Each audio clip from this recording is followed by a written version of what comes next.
ఈ ఎన్నిక తప్పకుండా తెలియజేస్తుందని మనం లేటెస్ట్ బ్రేకింగ్ మీరు చూసే ఉంటారు. పవన్ కళ్యాణ్ గారు కుంభమేళాలో పవిత్ర స్నానం ఆచరించినప్పుడు ఉన్న ఫోటోని కొంచెం ఎబ్బెట్టుగా పోస్ట్ చేసిన అతన్ని అరెస్ట్ చేశారు.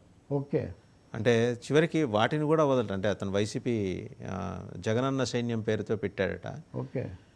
అంటే అటువంటి వాటిని కూడా సోషల్ మీడియాకి లాగి దాన్ని ఏదో చేద్దామని I'm on record in my frankly with Telakapalli show. Body shaming చాలా తప్పు అనేది ఒకటి. రెండవది, ఆయన నటుడుగా మాత్రమే స్టూడియోలకు లేకపోతే షూటింగ్లకు పరిమితమైన టైం వేరు. ఆయన ఇప్పుడు తిరుగుతున్నారు. ఇప్పుడు కొంచెం అటు ఇటు అది ప్రధానం కాదు. దాని మీద చర్చ మంచిది కాదని కూడా మీడియాలో స్టోరీస్ నేను చూశాను. బాడీ షేమింగ్ ఈజ్ బ్యాడ్ అని. రెండోది, ఆయన పనికి కూడా బాగానే అందంగా ఉంటాడు, దానికి ఏం పెద్ద వీళ్ళు కానీ ఈ లక్షణం చాలా చెడ్డది.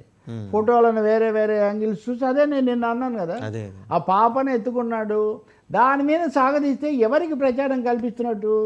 మన పురాణాల్లో వైరభక్తి చాలా పెద్దది. అవును, వైరభక్తి ఉన్నవాళ్ళు అంటే రావణ కుంభకర్ణులు వీళ్ళు 3 జన్మల్లో పోతారు.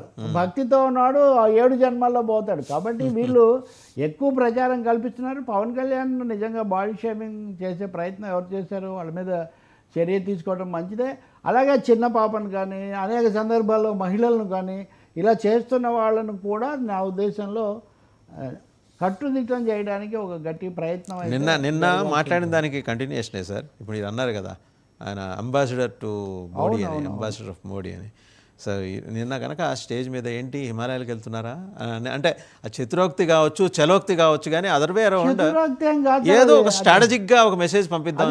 పూర్తిగా రాజకీయ యుక్తే, రాజకీయ ఉక్తి అంటే మాటే కదా.